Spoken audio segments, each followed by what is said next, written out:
So this is page 4 of the Chapter 15 practice test. Number 18 says to find the means of the mean of the numbers. So you add them all together and then you divide by 2. So I got 620 and there were 11 of them. So I got 56.4 as the mean. I also wrote them in order from least to greatest. Okay, that helped me to find the median. So to find the median, I just worked my way in and 58 was the middle number. Sometimes you have two numbers in the middle, just add them together and divide by 2.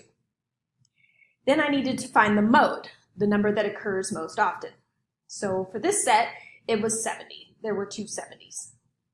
Then I found the range. So I took the largest number, which was 72, and subtracted the smallest number, which is 36, and I got a range of 36. For part E, I was asked to find or to draw a box and whisker plot using the above information and the first and third quartile.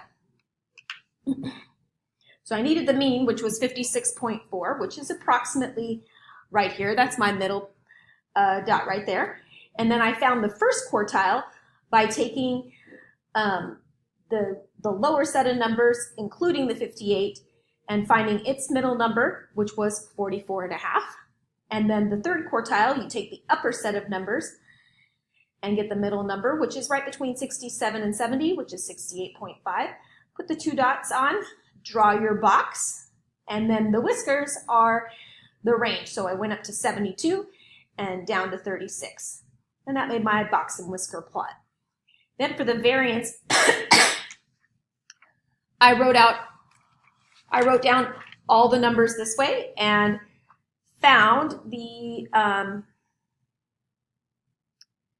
or used the mean, which was 56.4, and found the difference. So 36 is 20.4 less than the mean, 39 is negative 17.4 less than the mean, and so on, all the way up to 72, which is 15.6 more than the mean.